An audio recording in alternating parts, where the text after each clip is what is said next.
Greetings everybody, welcome back to the channel. Glad to have you guys here. In today's video, I'm going to give you guys a update on the Google Pixel 6a, as well as how it's doing on the QPR2 Beta 3.3. It recently got. So yeah, before I dive into all that nitty gritty good stuff or whatever, hit the like button because it really helps out my channel and it lets me know what types of videos you guys like that I'm making, so I can continue to make those videos for you guys so you have more stuff to just entertain you and get information off of at the same time. The Google Pixel 6a is like one of the phones that people just like, why does this thing even exist? I didn't understand. Because I wasn't talking to you. Like I was saying, Pixel 6a, it's just one of those phones that people are like, why do you even, like, why is it here? Let me answer that question if no one's really answered it just yet.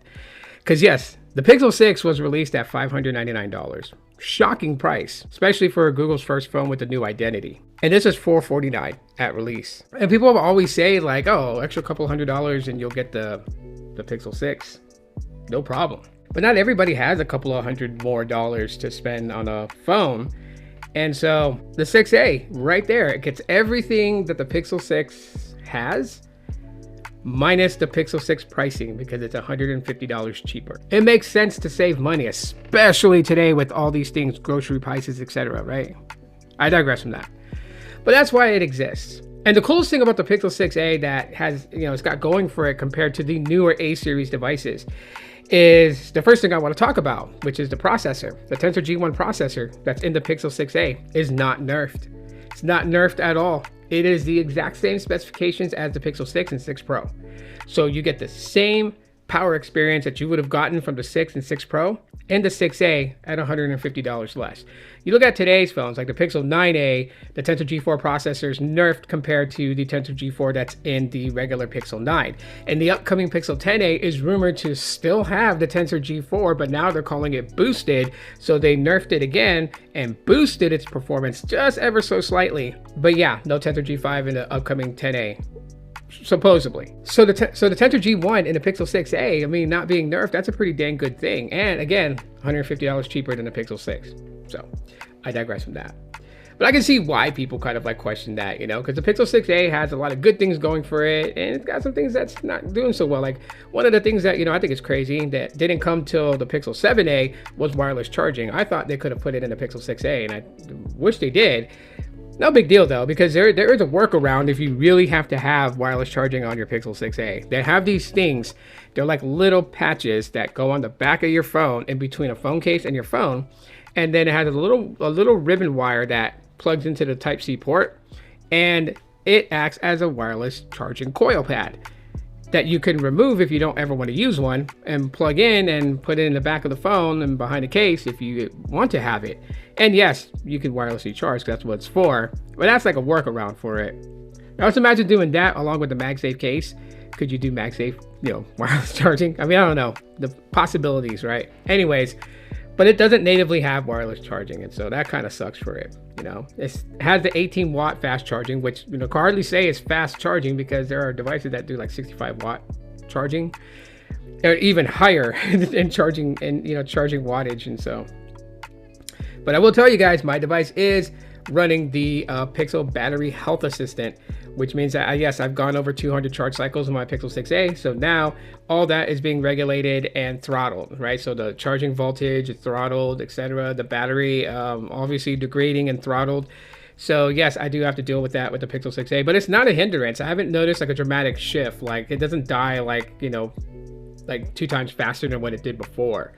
So not a huge issue. But then again, if you're going to be picking up a Pixel 6a in today's market, you got to understand it's got a little bit of life left in it before it's at end of life support. I mean, they did extend it for the Pixel 6 series and the 7 series because, the Pixel 8 series and higher gets 7 years of software support.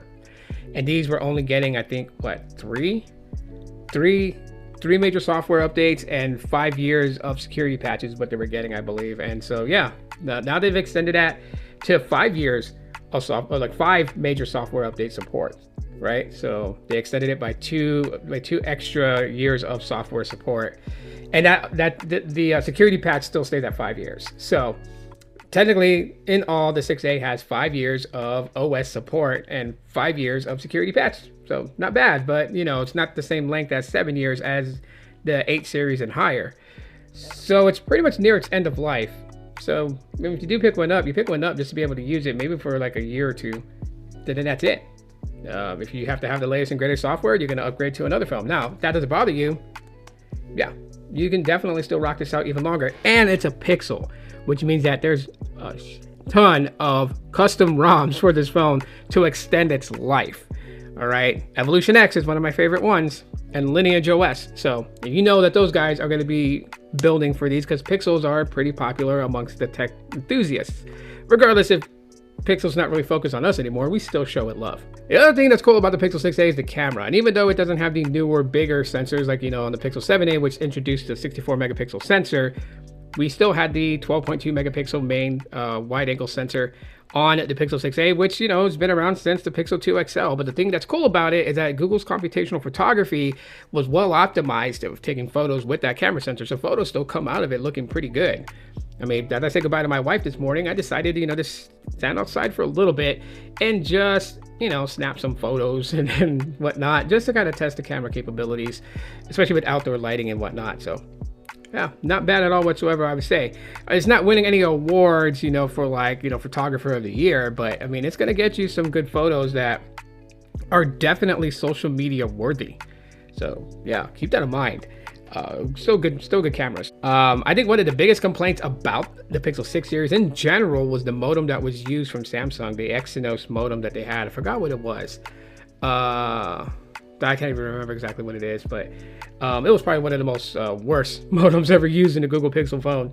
And then the crazy thing about it is that even though with you know, increments of software updates that was done to the Pixel 6a and even the Pixel 6 and 6 Pro, it still lacks in power and connectivity with carriers. So as you guys, you know, see the speed test and everything, it's not looking like the greatest. And I can tell you guys, like this, when I'm getting results on the Pixel 6a connected to a carrier that uses T-Mobile, I can tell you guys that I get way better speeds with newer Pixel devices such as the 9a, the 8a, and even the Pixel 10 does a lot better network connectivity to T-Mobile's network than the Pixel 6a does. But that's just because of the modems are different.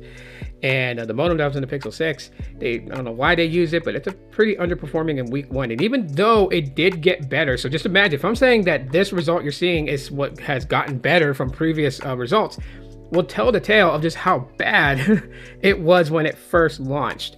And I'm talking about the Pixel 6 with this modem. So that was pretty terrible. So not the greatest speeds and connectivity, but mind you, if you're not doing any online gaming or any of that type of stuff, and then you really don't have nothing to worry about here, because I mean, I don't do any online gaming and I'm fine. I just basically social media, emails, and watching YouTube videos. That's what I do with my smartphone. So, you know, not bad at all. But I would say this, you know, at the end of the day, with, you know, all the latest with the Pixel drop, you know, getting the theme support, because it does support, you know, the Pixel themes, all that is in there, and you can do that if you want to. It's still only the Wicked themes. It's not really anything else other than that. So I'm just waiting for some more themes to be able to kind of play around with it and see what we can do with the future of Pixel theming. But the 6a is involved in getting all that. So, you know, at the end of the day, it is a pretty good phone. Battery seems to be okay, like I said. Audio's, you know, it's not like a squawk box, and the camera does pretty good with photos. So I must tell you guys, it is still worth picking up in 2025. It just doesn't have a lot of life left in it, so keep that in mind.